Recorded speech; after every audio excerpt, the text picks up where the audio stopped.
The loudspeaker echoed through the busy terminal, but the quiet words of the flight attendant cut through the calm like a blade. "Sir, we need you to give up this seat for a VIP passenger." In that instant, everything froze. Curious eyes turned toward a middle-aged man, calm in his navy blazer, a simple grey shirt underneath, dark jeans and polished leather shoes. No one in the first-class cabin of that flight from Dallas knew that the man was Ethan Caldwell, 45 years old, CEO of Caldwell Systems, a multi-billion-dollar tech empire. He had just left Phoenix after signing a historic deal. But instead of enjoying a moment of peace on his way back to San Diego, he had become the center of a bizarre power play. Ethan had no entourage, no assistant shadowing him, only a small black suitcase and a worn leather briefcase. He was used to traveling light, blending into the crowd, never ostentatious. At 45, he had mastered the art of being quiet but commanding. Seat 1A for him was never just a spacious first-class seat. It was a symbol of stability, a small anchor in the relentless whirlwind of business travel. Each time he sat down, he felt he had regained control over a fragment of the chaos outside. But today, that seat had become a battlefield. From the back of the cabin came a young figure, Ryan Whitmore, 28, tall, with sunlit blonde hair, stylish sunglasses perched on his head. His pale blue shirt sleeves were rolled high, every movement radiating confidence, as if the entire plane had been built just to serve him. Ryan said nothing. He simply stood there, arms folded, lips curled in a smug smile. It was enough to make clear. Seat 1A should have been his. The petite flight attendant, her voice polite but taut with strain, leaned down beside Ethan. "I'm sorry. There has been a mix-up. This seat is reserved for that special passenger. If you would kindly move to 3C, we will make sure you are served just as well." Ethan looked straight at her. His voice was calm, neither raised nor lowered, but carried the weight of certainty. "My ticket clearly says Seat 1A. I booked it weeks ago. Why should I move now?" The attendant faltered, her eyes flicking toward Ryan, who still stood there like a king waiting for his path to be cleared. The air grew heavy. Conversations around the cabin dimmed, but every ear strained to listen. Some passengers pretended to read magazines, others bent to tie their shoes, but their eyes kept darting toward 1A. Finally, a woman seated across the aisle spoke up. Margaret Lewis, 63, could not hold back. "Why should he move? He is sitting exactly where his ticket says." Her voice was firm, like a bell that shattered the silence and tightened the tension. Ethan froze for a moment, memories flooding back. Networking events where people brushed past him as if he were a junior employee. Meetings where he was mistaken for an assistant until they realized the signature on the contract was his. 20 years of building a career had taught him to live with being underestimated. But he also knew there are moments you must stand up, because those moments do not define just 1 hour, but a lifetime. Ethan raised his head, eyes locked on the attendant. "I will not leave this seat." A strained smile flickered across her lips before she turned away, leaving the air stretched thin like a taut string. Ryan's smugness soured into irritation, his lips pressed tight, while Margaret leaned toward Ethan with an encouraging glance. The others returned to their magazines and phones, but the cabin's atmosphere had shifted. Everyone knew this was only the prelude to a much longer standoff. None of them knew that the man sitting quietly in 1A held the fate of the airline itself. Caldwell Systems powered Western skies. Airlines at its core, from flight schedules and maintenance to crew management, and none of them knew that a decision made in this moment, one that seemed so small, could become the costliest mistake in the airline's history. Ethan leaned back, his eyes drifting toward the window, his lips pressed tight as if to hold back the storm rising inside. He did not need to shout. He did not need to flaunt his power. All he needed was to keep his seat. Outside, the sunset spread across the Dallas runway. A hidden flame had just been lit, a flame that would burn away the arrogance Ryan and the airline itself had mistaken for power. Footsteps pounded against the soft carpet of first class. Ethan had just closed his eyes, seeking a moment of calm, when a deep, commanding voice sounded right beside him. "Mr. Caldwell, there has been a serious mistake. We need you to change your seat immediately." The speaker was David Harper, the tall, stern-faced chief attendant whose tone carried the weight of an order. Behind him trailed the same flight attendant from earlier, her expression a mix of tension and unease. Ethan opened his eyes. He lifted his head, his gaze cold but steady. "A mistake for you, or for me?" David leaned closer, trying to soften his tone, though the authority still cut through. "Seat 1A has been assigned to a special customer. Mr. Whitmore here is a VIP Platinum member. This is important for today's operations." From near the cabin door, Ryan Whitmore stepped forward, wearing a thin smile and eyes full of challenge. He tapped his fingers lightly against the seat and said coldly, "I fly this route every week. This seat has always been mine. Nothing personal, Mr. Caldwell." Ethan turned toward him, his voice low and unshaken. "Nothing personal. When someone demands I give up a seat I paid for simply because they want it, that is personal." The air thickened, every gaze in first class fixed on the front row. A middle-aged man, Thomas Reed, folded his magazine and said loudly, "The ticket decides the seat. End of story." More voices chimed in.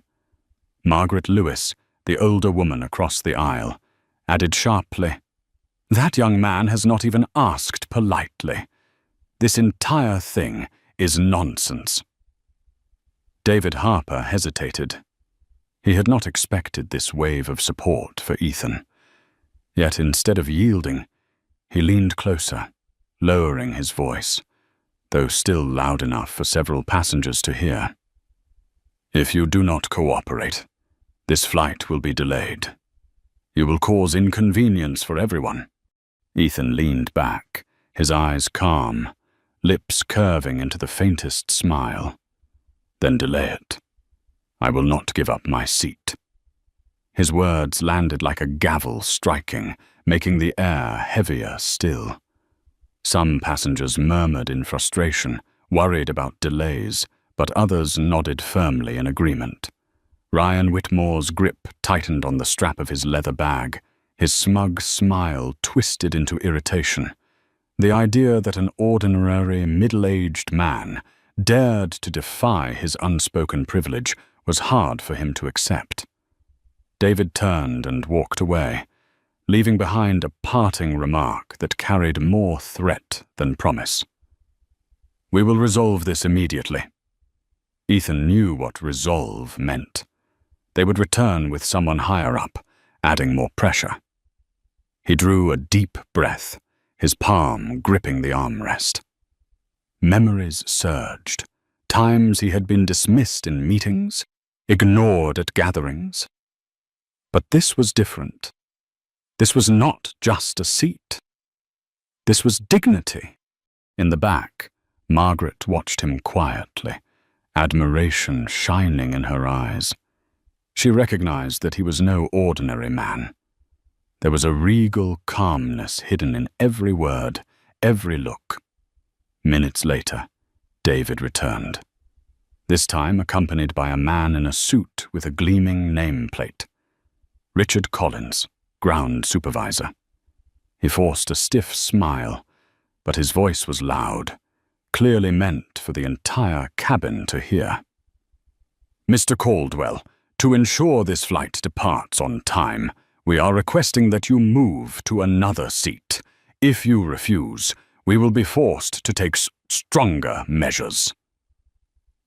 The cabin erupted in murmurs. Some passengers gasped. What had begun as a small issue had now escalated into a public confrontation.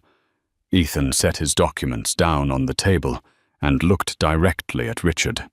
"You are asking me to give up a seat I purchased legally, to hand it over to someone who merely claims to be VIP.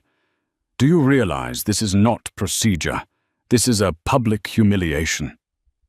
His voice was steady, but sharp as steel. Silence fell across the cabin.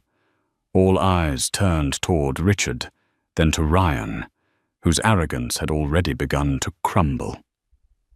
Margaret tapped her armrest and spoke out. "This is the true disruption, not because of him, but because you are forcing a paying customer to endure injustice." Thomas Reed nodded firmly. "That's right. The ticket decides the seat. Let the flight depart." Richard Collins pressed his lips together, the forced smile gone. He muttered through clenched teeth. "Very well. Stay in your seat.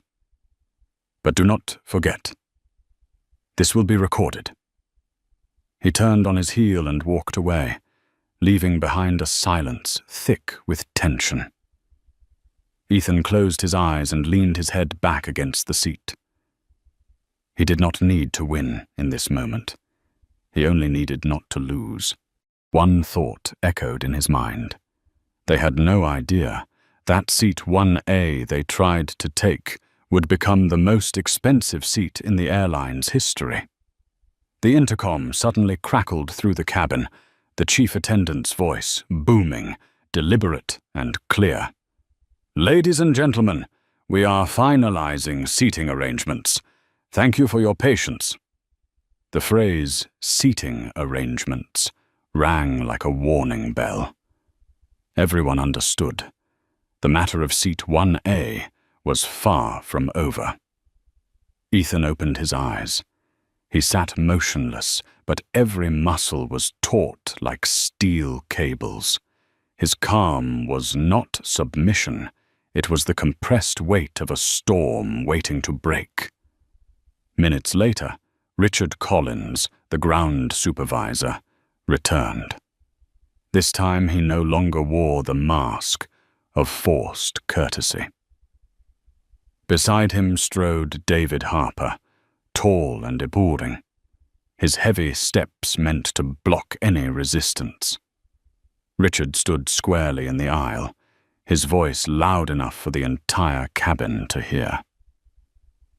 "Mr. Caldwell, this is the final time. We need you to vacate seat 1A for our priority member. If you refuse, we will have no choice but to remove you from the aircraft." First class erupted in whispers. Murmurs spread, phones discreetly lifted into recording positions. Eyes crossed in every direction, some sympathetic, some curious, some filled with disdain.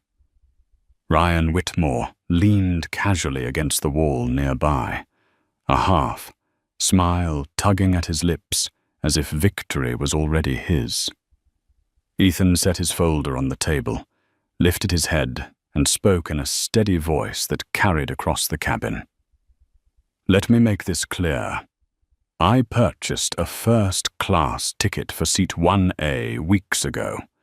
I arrived on time, boarded according to procedure.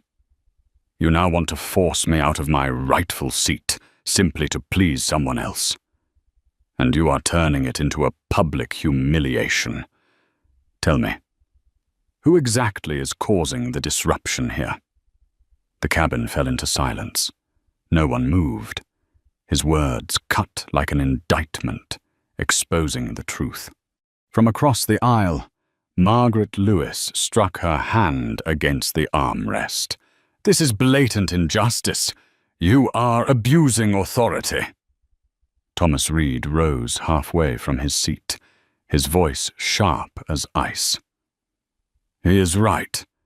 Do you want this flight to depart, or to become a spectacle on social media?" Another passenger muttered, "I've recorded everything." The phone hidden beneath his newspaper was still capturing.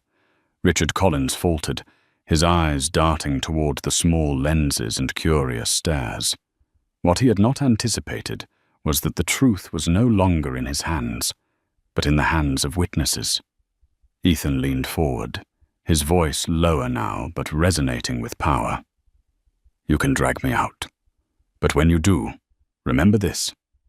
You are dragging a fully paid, compliant passenger from his lawful seat just to appease someone else.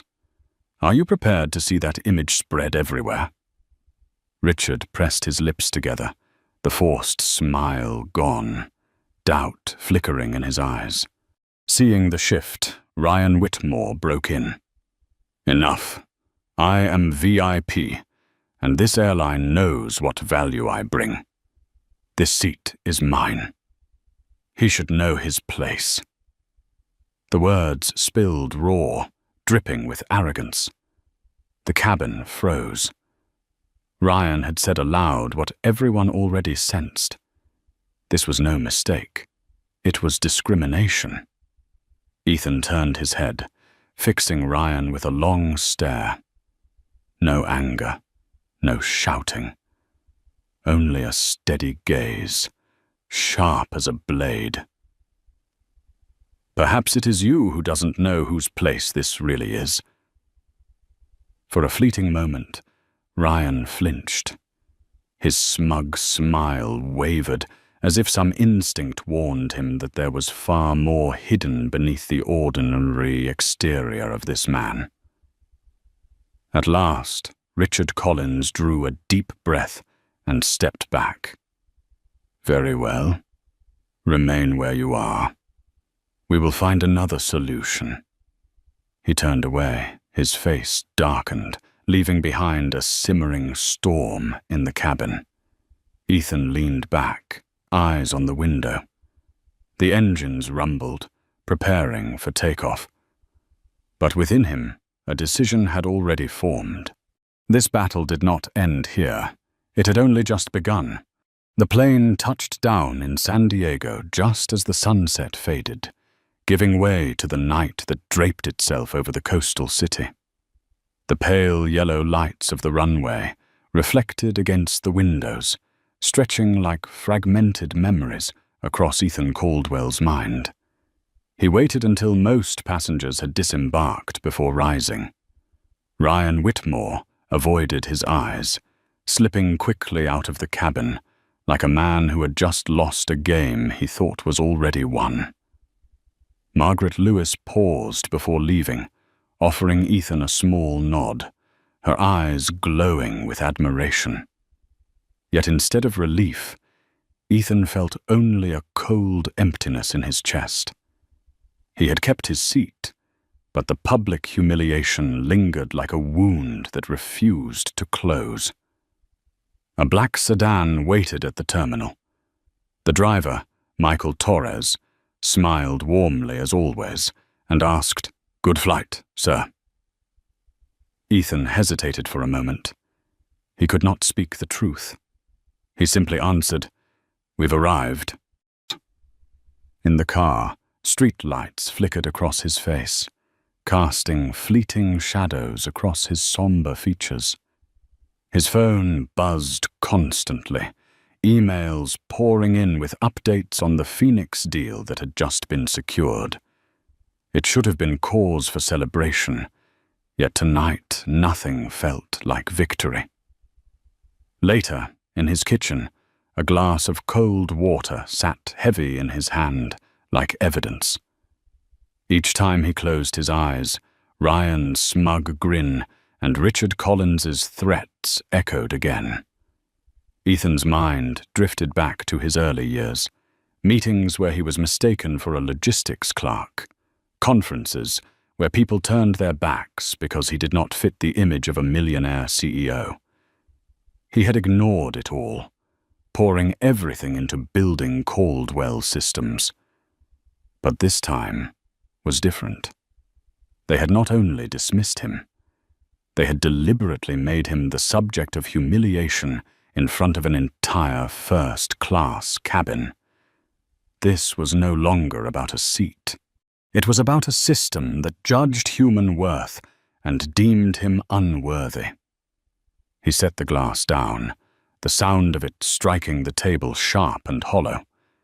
In his mind, a thought crystallized into resolve.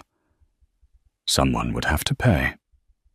Ethan picked up his phone and dialed a familiar number. On the other end came a weary, gravelly voice. "Still at the office?" It was Daniel Cross, the loyal COO of Caldwell Systems. "Yes," Daniel replied. "I'm reviewing the Phoenix reports. What's going on?" Ethan sank into his chair, his voice low, almost icy. "I need the entire contract with Western Skies Airlines. Every clause, every deadline, every dependency they have on our systems, as detailed as possible." Silence lingered for a few seconds. Then Daniel spoke again, his voice subdued. "What happened, Ethan?" Ethan stared into the darkness of the kitchen, his eyes no longer burning with anger, but frozen with the clarity of a plan. "I'll tell you tomorrow morning. Be ready. Tomorrow, we begin." After ending the call, Ethan leaned back in his chair. For the first time that evening, his heartbeat steadied. The raw sting of humiliation slowly transformed into something else: resolve. He was not chasing petty revenge. He would show Western Skies that their decision to cast him aside that day would become the costliest seat in their history. The glow of the city lights spilled through the window, painting broken patterns across the wooden floor. Ethan closed his eyes and whispered, "They think I am just a passenger. But tomorrow, they will know who I am." In the stillness of the kitchen, those words echoed like an oath. And from that moment, the fate of an Enter airline began to move into the storm. Dawn stretched across the glass towers of San Diego. The sun rose slowly, pale gold, yet sharp as a blade. The headquarters of Caldwell Systems rose in the center of the city like a massive block of crystal. Ethan Caldwell walked through the main lobby, his stride straight, his face betraying no emotion. The receptionist greeted him with a bow, and he responded only with a faint nod. Inside him, however, a storm was waiting to be unleashed. The 20th floor boardroom gleamed with sunlight pouring through the glass. On the table, stacks of thick documents were neatly arranged. Daniel Cross, the COO, stood waiting, dark circles under his eyes from working through the night. "Here is the full contract with Western Skies Airlines," Daniel said, sliding the heavy folder across the table like a law book. "They depend on us for everything: scheduling, maintenance, even crew management. If our system stalls, they will fall into chaos in just a few hours. Ethan turned page after page, his eyes like blades cutting through every detail.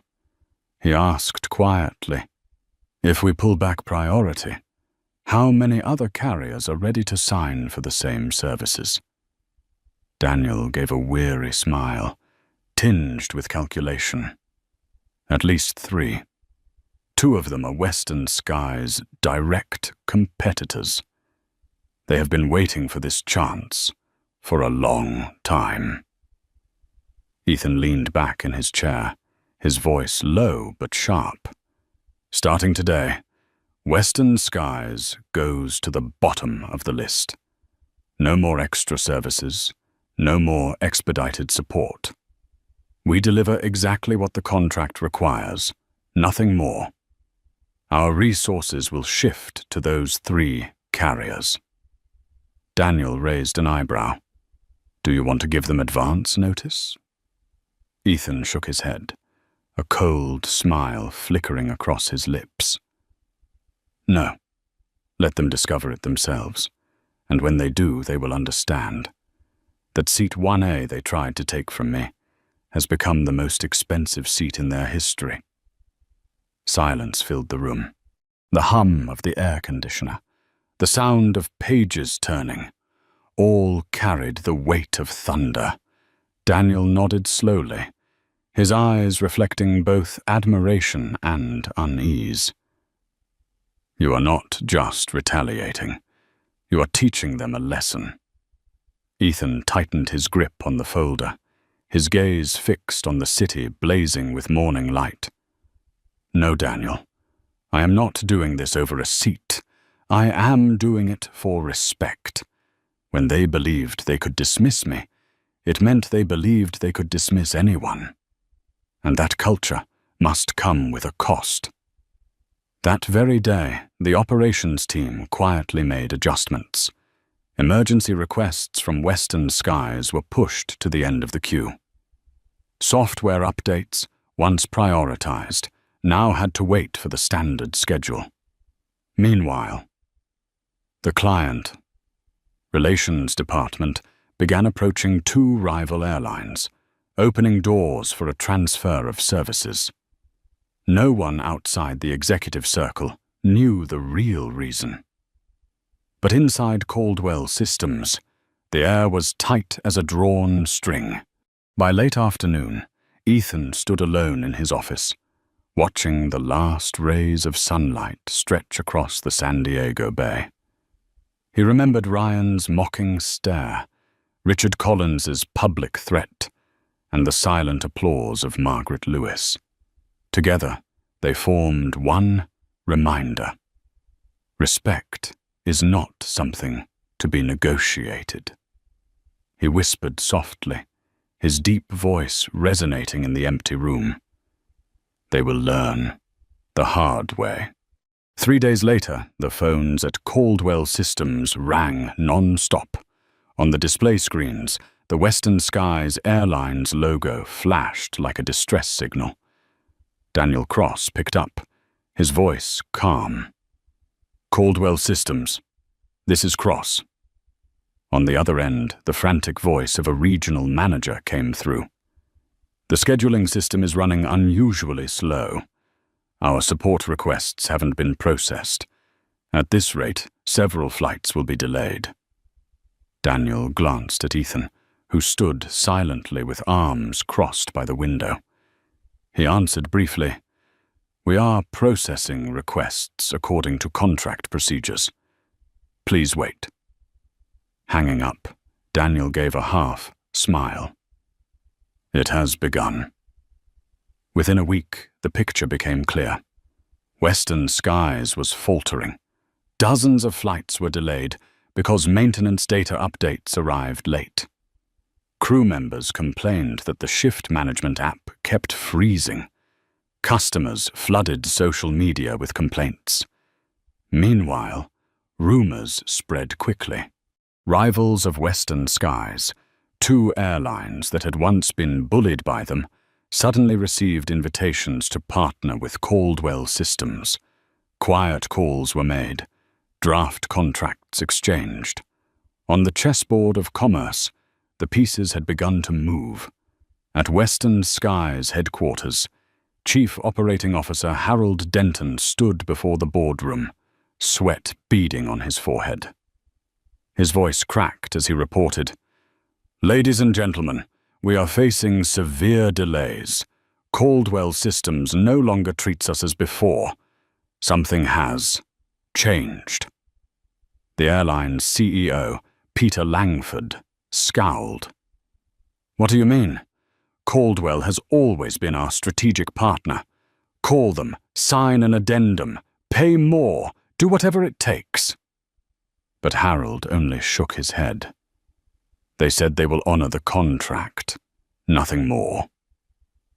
The air in the boardroom grew heavy as lead. Faces paled, eyes darted away. A silent truth emerged. Western Skies was no longer a priority. In the top floor office in San Diego, Ethan reviewed the reports. On his screen, the list of delayed Western Skies flights stretched on. He did not smile, nor revel in satisfaction. He simply watched, his eyes cold. Daniel asked, "Are you going to meet them? They will beg, you know." Ethan closed his laptop, his voice low yet resounding in the wide office. "No. I want them to piece it together themselves and realize it all began with Seat 1A. As Western Skies spiraled into chaos, their rivals quietly rejoiced. An internal memo circulated.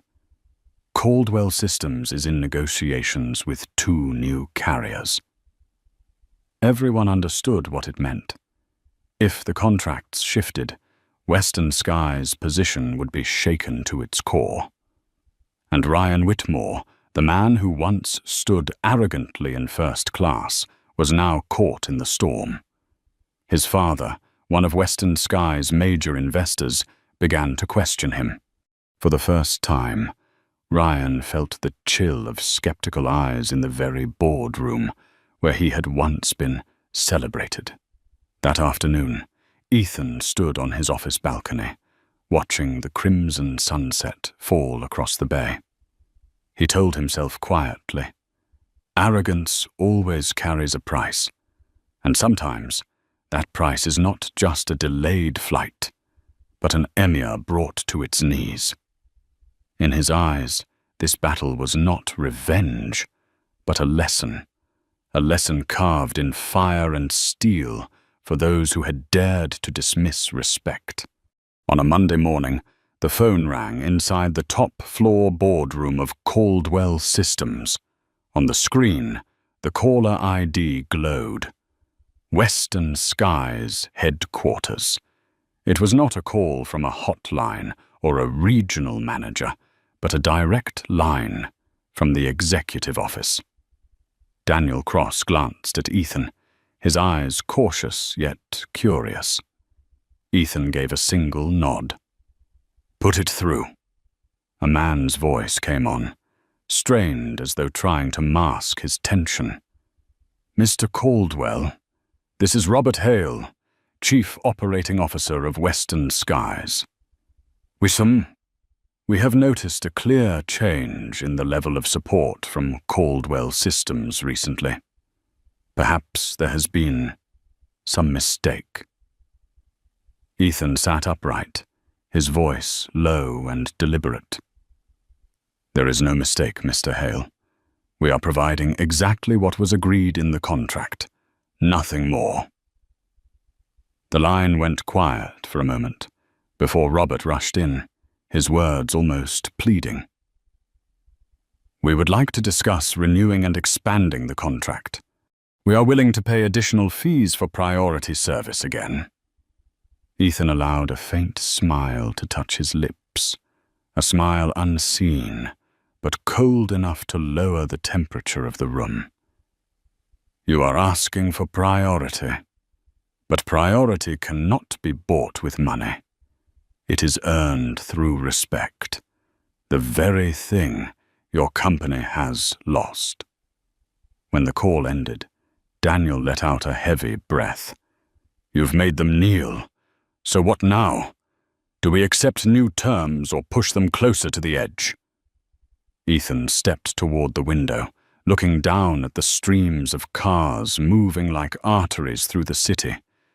His voice was firm as stone. We will let them live, but live in constant fear of losing everything at any moment.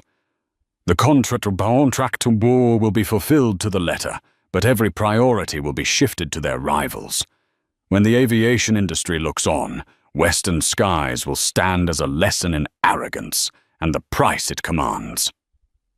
Daniel nodded slowly, respect flickering in his eyes. He knew Ethan was not simply striking back. He was teaching an entire industry a lesson.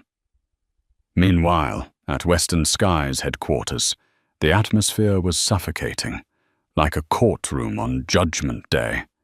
Executives argued back and forth, voices rising and falling, fists striking the table. We cannot let Caldwell abandon us, Harold Denton roared. But what choice do we have? Another director whispered. Find another provider, someone suggested weakly, only to be shot down instantly. No one can replace Caldwell, not in the short term, not in the next 6 months. In the corner, CEO Peter Langford sat silent, his hands clasped so tightly his knuckles turned white. He knew the truth. His company's throat was being squeezed, and the hand closing tighter belonged to the man they had once tried to humiliate on a flight.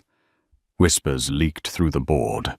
The crisis had begun with a so-called VIP passenger, the one who had dragged the airline into this quiet storm. Eyes turned toward Ryan Whitmore. His father, a major investor, furrowed his brow during the meeting. Is it true you caused trouble on that Dallas flight? Ryan stammered, stripped of his usual arrogance. I only wanted to keep my usual seat. How could I have known? But no one listened further. In the cold stares of the board, Ryan realized the shield of privilege he once relied upon was beginning to crack. That afternoon, Ethan stepped onto his office balcony, the San Diego Bay winds tugging at his suit. He looked out toward the horizon, where the sun burned red as it sank into the water. He spoke softly, as if only to himself. Yet Daniel heard every word. They thought a seat was just a seat. But sometimes a seat can become the grave of an empire. Daniel said nothing. In that moment, he knew Western Skies had only tasted the first drops of bitterness. The true storm was still on its way. Friday morning, a national financial broadcast opened with a bold red headline, Western Skies Airlines in turmoil, mass flight delays, stock plummets. Images filled the screen, passengers crowding terminals, lines stretching endlessly at service counters, tense faces, phones raised for live streams. The sounds of shouting, crying children, and overwhelmed staff echoed in the background. The entire aviation industry was shaken. On social media, the hashtag #NeverFlyWestern surged to the top within hours. A middle-aged man live-streamed from a waiting area. We've been stuck here for 8 hours. They say the crew management system has crashed. I paid for a first-class ticket, and this is how they treat customers. A young woman joined in, her voice trembling with anger. They kicked an honest man out of his seat, and now they can't even run their flight schedules. This is a total collapse. Those videos spread millions of times. Western Skies, once a brand that bragged about priority service, had become a public laughingstock. Journalists quickly uncovered the link. The crisis had begun after a dispute over a first-class seat on a Dallas flight. Several passengers, including Margaret Lewis and Thomas Reed, stepped forward to speak. They described in detail how Western Skies had deliberately humiliated a middle-aged man to appease a young VIP. In an interview, Margaret stated bluntly, "I saw it with my own eyes. They asked him to leave a seat he had already paid for. That was no mistake. It was public disrespect. And now, they're paying the price." The story grew wider. The public no longer saw it as a technical failure, but as a moral reckoning.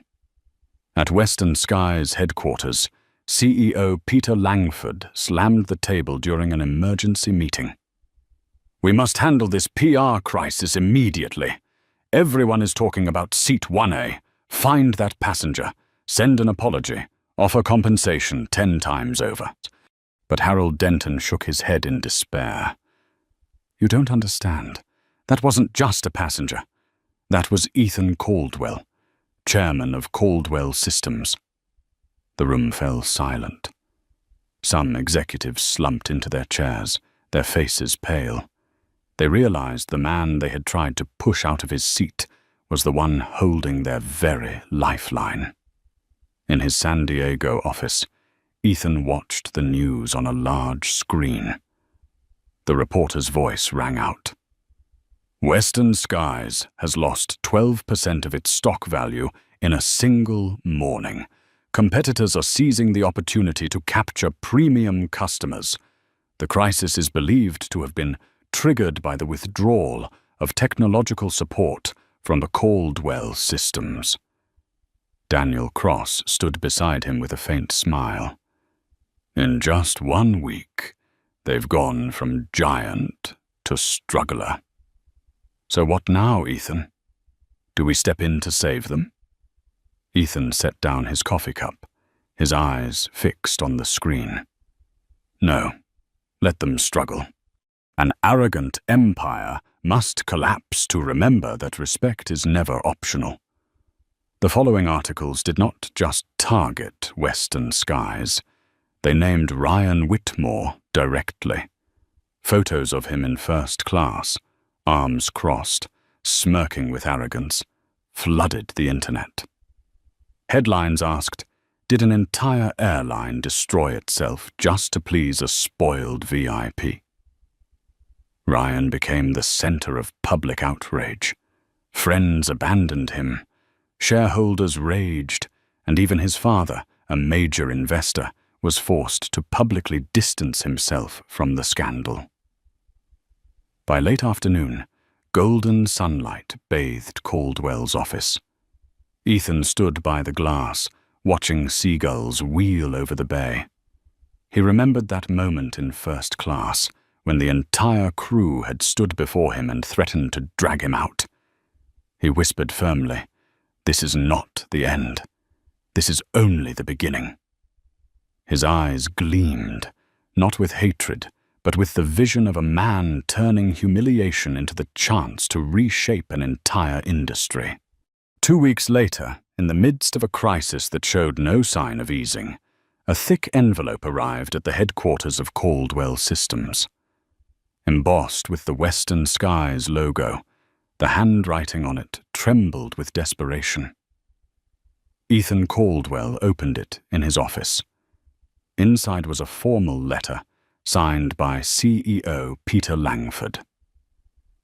"Dear Mr. Caldwell, we sincerely apologize for the incident on the Dallas flight. It was an unfortunate misunderstanding. Western Skies values you as both a customer and a partner. We hope to rebuild trust and continue our cooperation in the future." The words were polite, the phrasing softened, but to Ethan they felt cold and hollow. An apology offered only after the damage had exploded, What meaning could it hold? He folded the letter and placed it on the dark wooden desk. Memories surged back. The flight attendant's averted gaze, Richard Collins's threats, Ryan Whitmore's smug grin. Each one vivid, etched into his memory like a scar. He thought silently. If I had not been Ethan Caldwell, if I had been just an ordinary passenger, who would have stood up for me? This letter was not for justice. It was a desperate attempt to salvage a contract that was bleeding out. Late that afternoon, Ethan met Daniel Cross at a small diner by the bay. Daniel stared out toward the horizon, where the sun painted the sea a burning orange, then asked, "What do you plan to do? They're desperate. If we agree, they'll pay any price." Ethan sipped his black coffee, his voice calm but resolute. "We honor the contract until it ends. After that, all resources go to their rivals. Western Skies must learn that respect cannot be patched up with money." Daniel nodded, though unease flickered in his eyes. "Aren't you afraid of being seen as too harsh?" Ethan met his gaze, a faint smile on his lips. "Harsh? No, Daniel. This is justice." Meanwhile, the media continued to dig deeper. One major paper published a photograph of Seat 1A with the headline, "The most expensive seat in Western Skies history." The story had grown beyond a single flight. It had become a symbol. Arrogance could topple an empire. One evening, Ethan dined with his longtime friend, Richard Monroe. After hearing the entire story, Richard set down his silverware and looked straight at him. "You know, Ethan, people think respect is just courtesy. But in truth, it is the foundation. Lose it, and everything collapses." Ethan stayed quiet for a moment, then smiled faintly. "Exactly. And Western Skies learned that lesson in the hardest way." Back at home, Ethan sat in silence, the desk lamp casting light over the apology letter. He did not tear it up, nor did he treat it as something to treasure. He left it there, a piece of evidence of a moment never to be forgotten. He whispered softly, "Not money, not status, but how you treat others when you think no one is watching. That is the true measure of worth." His eyes shone, not with vengeance, but with the clarity of a man who knew he had permanently shifted the balance of power. In August, the contract between Caldwell Systems and Western Skies officially expired. There was no renewal, no new agreement. Every technical resource, from data networks to support teams, shifted to 3 rival airlines that had been waiting years for this opportunity. On the day the announcement was made, Western Skies stock went into freefall. The press called it a fatal blow from Caldwell Systems. Analysts commented, "A decision made in a first-class cabin has rewritten the history of aviation." At Western Skies headquarters, CEO Peter Langford stood before the board, his voice hoarse. "We have lost Caldwell. There is no choice left but to find another provider. But it is too late. They have already partnered with our competitors." The boardroom sank into heavy silence. Hollow eyes, haggard faces, and not a single person dared to speak the name Ryan Whitmore, the man who had turned Seat 1A into the beginning of a nightmare. Meanwhile, on the top floor of Caldwell Systems in San Diego, Ethan Caldwell looked out over the city glowing against the night. Daniel Cross entered, placing on the desk the new contracts signed with 2 rival airlines. "We have not only replaced western skies," Daniel said, pride gleaming in his eyes. "We have surpassed them."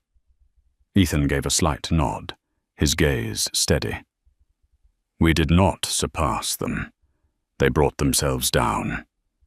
We only showed them the price of arrogance." A week later, at an international aviation conference, Ethan was invited to speak. He stood on stage, the spotlight on his charcoal suit, his voice resonant yet calm. "In business, every contract has a price. But there is one thing, if lost, that makes the price impossible to measure.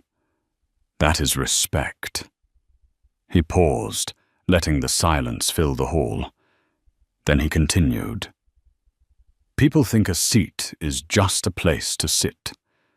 But sometimes, a seat can decide the fate of an empire.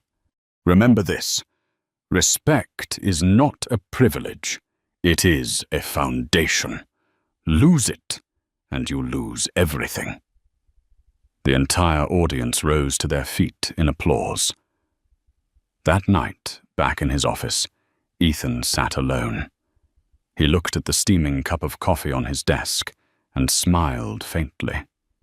In his memory, he still heard the threat from that day. "If you do not cooperate, we will remove you from the plane." He whispered, as if closing the chapter for himself. "No one has the right to decide my worth but me. And sometimes the silence of one person can echo louder than any engine." The city lights reflected against the glass. Outside, planes glided across the night sky. In that darkness, Seat 1A was no longer just a seat. It had become a symbol of fairness and dignity. In the world of business, there are contracts worth billions, but none more costly than respect. Ethan Caldwell did not just hold on to a first-class seat. He turned it into a wake-up call for an entire industry. If you believe that dignity should never be up for negotiation, hit like to spread this message and press subscribe so you never miss the next dramatic story. And finally, leave a comment with just 2 words, human dignity, to affirm that you too stand on the side of what is right.